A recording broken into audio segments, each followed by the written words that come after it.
So something happened like 2 3 years ago in the organization I used to work, and it just brought I thought about it today and just brought a lot of memories. So it was 2024. Inflation just had hit Nigeria in 2023. There had been salary adjustments and everything to kind of help us cope with the inflation, but somebody joined the organization, or people that joined the organization after 2024 had significant increase, or their salaries were quite higher than people that had been in the organization. Now let me explain this in simple jargon. Have you ever been in an organization where someone comes into the organization and ends very close to you, that has been in that same role for like 4 years, or significantly higher or slightly higher than you? Or this thing where we say the best way to grow is to change roles very frequently. It's as a result of something called pay compression. Hi, my name is Mercy and I'm a HR researcher, and what I do is simply explain to you why your workplace behaves the way it does. So what is pay compression? Pay compression happens when someone has been in an organization for a long period of time, and maybe in the same role for like 3-4 years, but they have not grown financially. What that means is that their salary has not increased significantly. They've earned, because the truth is that even when salaries increase within organization, we have really tight budgets for salary increase. So we are having like 5%, 10% increase per year. And then this person has been in that role for 3 years, 4 years, and someone just comes in, a fresh person that is just coming into that role, coming into the organization, and ends really close to them, or even more than them sometimes. And sometimes this can be caused by maybe things like inflation or market pricing at that point. But that's what pay compression simply means. Pay compression is when people that have been in a role for longer periods of time in the same organization are earning really lower compared to what their mates are earning out there averagely. And this happens, like I said, because salary budgets are really low for annual increases. And it's not necessarily a bad thing to have salary budget limited, but sometimes organizations forget that this can happen, and it causes some sort of internal inequity where the people within your organization is earning really lower than those outside, like in other organizations, or someone that just joins.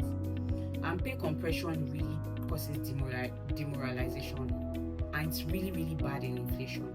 So let me give you a practical example.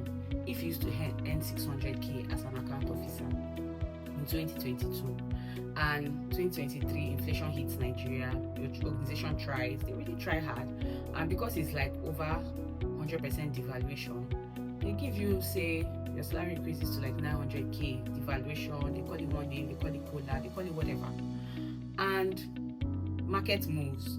Because market has moved significantly, what that means is that because that role is now priced higher, when someone wants to get into that role as a recruiting officer, if you want to hire somebody for that same role, the person will want to negotiate higher because of what has happened. Ideally, that role will now cost maybe like 1.2 million, and you are still earning 900k. So best case scenario is that they are able to negotiate with the candidate and the person comes in at 900k. Worst case scenario is that the person earns more than you. And yes, earning at the same as you when you have tenure is a problem, because you're going to train that person. So it's actually a problem for someone that just comes into an organization to earn the same as people that have been in that organization for a while. And that's what causes inequity. That's how inequity slowly creeps in, and it just messes up everything. Now, what does that mean for an employee? I'm not telling you to be jumping into different organizations, because there's also the aspect of working in an organization that helps you learn and grow capacity wise. So having like 1 year jumps is not necessarily ideal, but I'll say what works is, first of all, to be able to know what the market data says. In Nigeria, I've been doing a lot of research recently, and in Nigeria we don't have a salary data bank.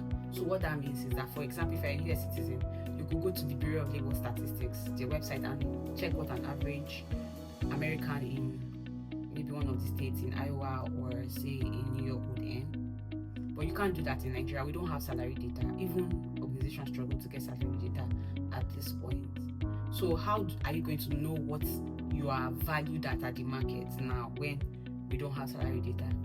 We look for what we call like signs. The first thing is, I encourage people to actually interview when they are in a role. And sometimes when you're interviewing for other jobs, it doesn't necessarily mean that you want to leave your role. Number one, you want to know how competitive you are in the market. You want to know your skill level. You want to know if there's something new out there that you haven't learned because you're relaxed in your organization. So when you interview for new roles, you're able to see how much it's actually priced at now. Because of course, when you're coming in fresh, everything is different. You're not using your salary to benchmark you. That's one. Another way you can figure out what market data is saying is ask your peers. So if you're in an industry, you can reach out to people around the same industry and ask them what they earn in their organization if they are in the same role with you.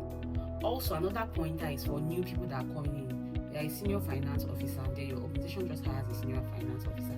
If salary is not confidential, that's one way for you to find out how much the person is being paid. And that is also a pointer to know whether you are experiencing pay compression or not. And now, if you found this out, the truth is, what can you do with that information? Well, it depends on you. The first thing I'll say is, I don't encourage job hopping. I encourage at least staying 3 years in an organization just to, learn and grow. Except it's really, really, really toxic. I don't encourage job hopping. But at the same time, you can begin to use what you've learned about your role to strategize. Like I said, it's not necessarily about just learning about the salary, the skills and everything you require is also what you learn when you interview frequently. Maybe once a year, 1 month a year, just apply for jobs and interview. But what you use that information to do is to learn about how you can now exit if you cannot negotiate. Some organizations are nice enough where you can negotiate with data. So you can go to your HR and say, please, I want to negotiate. But of course, you already know the culture of where you're working in. So you don't all the time negotiate. So whenever you can negotiate, you do. But whenever you can't negotiate, you start to plan your exit strategy, because you want to leave that job so that you can grow. Because as much as we are trying to be nice and saying, well, people deserve more than money to be motivated, money is also very, very important in motivation, especially when it has to do with equity and knowing that everybody else is earning higher than you. So you can begin to plan maybe the next 2 years to leave that organization, so that you can be earning per your market if your organization refuses to do something about it. Now, for organizations, what can you do?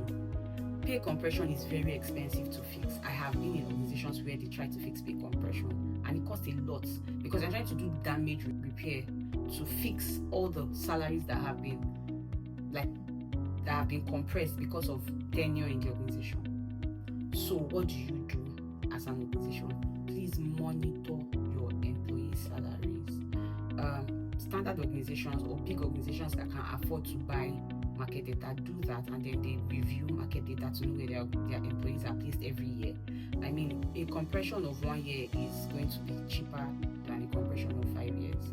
So it's easier to do that, even if you can't afford to. When you're advertising for roles, it's also a pointer for you to see how much are people negotiating for this role. So it's beginning to make you to see that, okay, maybe there has been a shift in the market, and then you can begin to make those adjustments.